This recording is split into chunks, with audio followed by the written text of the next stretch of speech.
Graça e paz, queridos, bom dia. Como é que vocês estão? Espero que estejam debaixo da graça, esperando nas promessas do Senhor, firme e forte na fé, porque esse é um lugar de segurança para nós, amém? Debaixo da potente mão do Senhor, firme na fé, confiando que a palavra do Senhor é poderosa, né? Para se cumprir, transformar aquilo que é impossível para nós, mas é possível para Deus. Amém? Pode ser impossível para nós, mas para Deus não. Vamos hoje para a devocional de 29, né? Com o batismo de Jesus. Essas coisas eu faço questão de falar. Eu sei que muitos já leram, muitos já sabem até muito mais. Só que tem pessoas aqui que está vendo que nunca leram. Ou seja, é bom para nós que já sabemos ouvir, e para aqueles que não ouviram, é mais maravilhoso ainda, né, queridos? Isso é o pão da vida, né? A palavra de Deus, ela é o pão da vida, ela nos alimenta e ela precisa ser anunciada e proclamada para alimentar os famintos, né? Aqueles que ainda não conhecem o Senhor, precisa ser apresentado, e é isso que eu estou fazendo, amém? Vamos para o batismo de Jesus, que está em Lucas 3, do 22 ao 23, do 21 ao 23, que diz assim: Então, um dia, o próprio Jesus juntou-se ao povo que era batizado por João. E depois que ele foi batizado e estava orando, os céus se abriram, e o Espírito Santo desceu sobre ele, na forma de uma pomba. E uma voz do céu disse: Você é meu filho, muito amado. Em você está o meu prazer. Jesus estava com cerca de 30 anos de idade quando começou o seu ministério público. Jesus era conhecido como filho de José.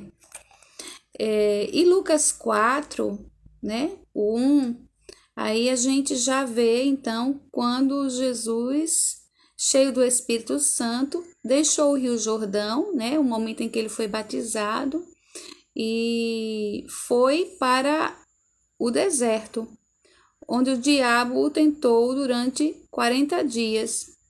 Ele não comeu nada durante esse tempo e no final ficou com muita fome. O diabo disse: Se você é o filho de Deus, mande que essas pedras se transformem em pão. Ou seja, a primeira coisa que o diabo faz é testar a nossa fé, né? Jesus estava com fome e ele pegou esse momento, né, para testar a fé de Jesus. Se você é filho de Deus, ou seja, ele veio colocar dúvidas em Jesus. E nós sabemos que isso acontece muito conosco, né? Muitas vezes a gente está passando por uma dificuldade, tá numa situação que a gente sabe que não é muito agradável, e algumas pessoas, ou mesmo a nossa própria mente, né? O diabo falando a nossa mente: Oi, você não é filha de Deus? E por que você está passando por isso? Deixa eu te dizer uma coisa, queridos. Quando a gente às vezes passa por situações, muitas vezes é para ser forjado o nosso caráter, é para a gente ser fortalecido, né? Para a gente ser edificado no nosso homem interior, né? Para ser aperfeiçoado, a gente precisa realmente passar por situações. Eu gosto muito dessa referência que se dá, que um aluno, quando ele estuda, ele, a cada semestre, né, ele precisa fazer uma prova para fazer a sua avaliação de como foi como é que está o seu aprendizado. E eu acredito que isso aconteça conosco, né? No reino espiritual, o Senhor, ele permite que algumas coisas aconteçam, e outras somos nós mesmos que criamos, outras situações, né? Ao qual a gente precisa exercer a nossa fé em Deus para poder dar continuidade à nossa caminhada aqui na terra. né? Com fidelidade e honra. Amém? Vamos lá. E o diabo disse: se tu és o filho de Deus, mande com que essas pedras se transformem em pão. Mas Jesus respondeu: está nas Escrituras, não só de pão vive o homem, mas de toda a palavra que procede da boca de Deus. Isso é um ensino maravilhoso para nós, para quando as circunstâncias se levantarem, para quando algo quiser tomar nossa mente, né? A gente abrir a nossa boca e falar como o nosso mestre falou, aquele que a gente diz que crê, né? Que a gente professa fé. Ele nos ensinou que a gente deve responder com a palavra de Deus. A resposta certa para toda circunstância é: está escrito. Está escrito, e se está escrito, vai acontecer, é assim que é e ponto. Eu creio e está feito. Amém? Vamos lá. Então, o 5 diz: então o diabo o levou para o alto para o alto e mostrou-lhe num momento todos os reinos do mundo. Depois disse: eu darei a você todos esses magníficos reinos e sua glória, porque eles me foram dados e posso dá-los a quem eu quiser. Se tão somente você cair de joelhos e me adorar. Todo desejo que Satanás tem, né? É ver a imagem e semelhança de Deus prostrada diante dele, reverenciando, né, a sua presença. Porque tudo o que ele quer é estar tudo que ele sempre quis. Foi por causa disso que ele foi expulso do céu, né? É o lugar de Deus. E isso ele nunca terá, queridos. E que ele nunca encontre isso em você. Que a sua adoração, né? Que a minha adoração, que a minha reverência, que a tua reverência sempre esteja em Deus, seja qualquer que for a circunstância, né? Na abundância e na escassez, como disse Paulo, né? Nada nos separará do amor de Cristo, que a gente possa se manter fiel, né? No lugar de filhos amados, ao qual Deus tem prazer. Vamos lá. O 8. Jesus respondeu: está nas Escrituras, adore o Senhor, o seu Deus, e sirva somente a Ele. Aleluia. O 9 diz: então o diabo o levou a Jerusalém, colocou-o num lugar no alto do templo e disse: se você é o Filho de Deus, novamente, salte, pois está escrito, está nas Escrituras, porque o Senhor dará instrução especiais aos seus anjos para protegerem você em todos os seus caminhos. Tá vendo, queridos, que o diabo ele conhece as Escrituras? Então não adianta a gente só conhecer, a gente tem que fazer esforço, como diz lá em Josué, né? 8, Josué 1:8. Esforça-te e tem bom ânimo, esforça-te e tem bom ânimo. Medita no livro desta lei, dia e noite, né? E procura executá-las, para que sejas bem-sucedido em todos os teus caminhos, e eu estarei contigo. Ou seja, a gente tem que se esforçar mesmo, né, para executar essa palavra que muitos acham que é difícil. Sabe por que é difícil, queridos? Porque a gente tem que deixar morrer a nossa carne, deixar morrer o nosso ego, para que esta palavra ela prevaleça e resplandeça. E de fato,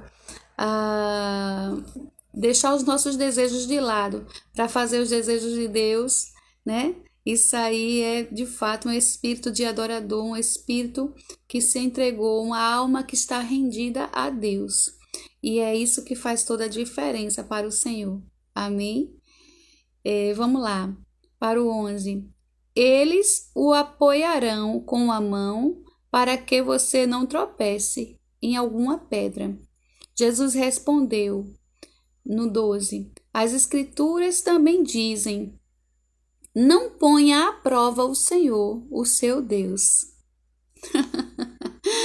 Nós não precisamos que Deus nos prove nada, porque Ele é o que é, né? E se a gente conhece essa palavra, a gente sabe que nós nem somos tentados por Deus e também não devemos botá-lo à prova, né? Pedir uma prova para Ele do seu senhorio, do seu poder, porque Ele é o que é desde a fundação desta terra. Sabemos que essa terra foi criada pelo poder da sua palavra, né? E é nisso que a gente tem que se firmar. Deus não precisa provar nada para nós. Deus não nos deve nada. Nós é que devemos tudo a Ele. E principalmente a obediência e a reverência.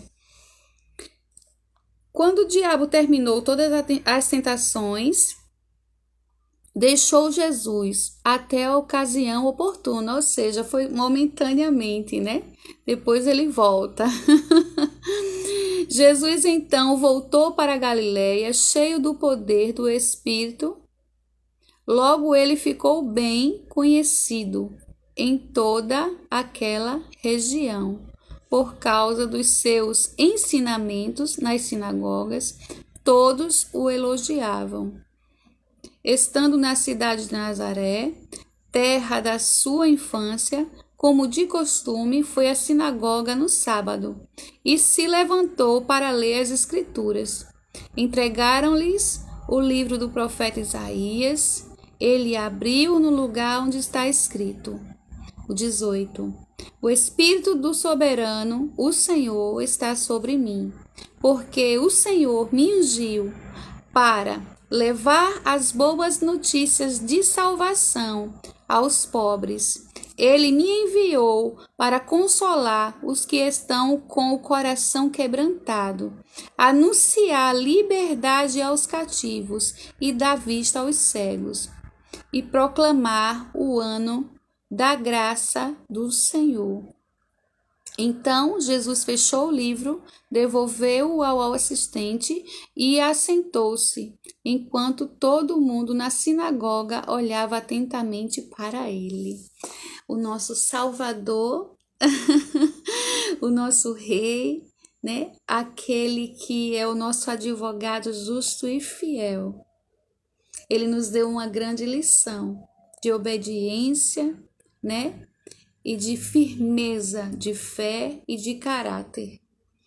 E se nós temos Cristo, né, como o nosso autor e consumador, ele manda ser, né, imitadores dele. E é isso que nós devemos nos esforçar para ser, imitadores de Cristo. Porque esse é o nosso lugar de salvação, esse é o nosso lugar de vitória, esse é o nosso lugar, de fato, de sofrimento, de rejeições, né, de incompreensões, porque o nosso mestre, ele passou por tudo isso. E nós não somos diferentes, né? Ele diz que se o Senhor, né, passou por tudo que passou, os servos, o que acontecerá com os servos? Então, que a gente possa se alegrar, né, nessas grandes bênçãos e também nas tribulações. Porque Deus é bom e ao seu tempo Ele sabe coroar, Ele sabe honrar e Ele sabe executar aquilo que Ele nos chamou e projetou para cada um de nós. Essa foi a palavra de hoje. Fica na paz. Amanhã tem mais e tem muito mais. Amém? Fica na paz, queridos.